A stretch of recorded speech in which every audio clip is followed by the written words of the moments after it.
નમસ્કાર, spark today ન્યૂઝમાં આપનું સ્વાગત છે। દશામાનું આજથી ઠેર ઠેર તમામ જગ્યાઓ પર સ્થાપના થઈ રહી છે, ત્યારે વડોદરાના અલગ અલગ જગ્યાઓ પર આપ જુઓ કે આ દશામાનું સ્થાપના કરવામાં આવી છે। કેટલાક દશામાં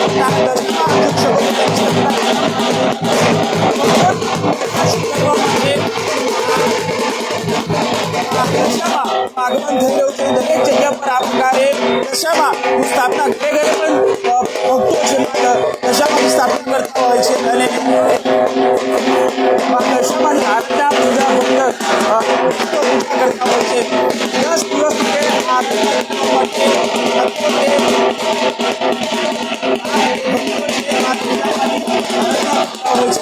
ખાસ કરીને 10 દિવસ સુધી આ દશામાનું પૂજા અર્ચના કરશે અને જોઈ શકાય છે કે તમામ જે ભક્તો છે આ દશામાની પૂજા અર્ચના કરશે। 10 દિવસમાં આરાધના કરશે, ત્યારબાદ મોડી રાત્રે આ દશામાનું તમામ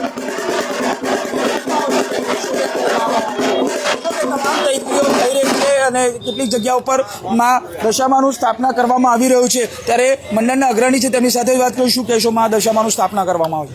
દશામાનું સ્થાપના થઈ ગયું છે ને આજથી દશામાનું પાવન પર્વ શરૂ થાય છે, જે 10 દિવસ ઉલ્લાસપૂર્વક ને માતાજીના ગરબા 10 દિવસ થશે, આરતી થશે, ભજન કીર્તન થશે, હજારોની સંખ્યામાં ભક્તો આવે છે ને સૌ ભક્તોની મનોકામના પૂર્ણ થાય એવી અમે દશામાને અપીલ કરે છે, પ્રાર્થના કરે છે કે સર્વ ભાવિ ભક્તોની મનોકામના પૂર્ણ થાય એવી અમે આશા રાખીએ છીએ। બિલકુલ, આપ જુઓ કે જે પ્રકારે ભક્તો કહી રહ્યા છે કે આ દશામાં તમામ ભક્તો આશા છે, પ્રાર્થના છે પૂરી થાય, ભક્તોની દશા છે દૂર થાય, તે પ્રકારની પ્રાર્થના દશામાના ચરણોમાં કરવામાં આવી રહી છે।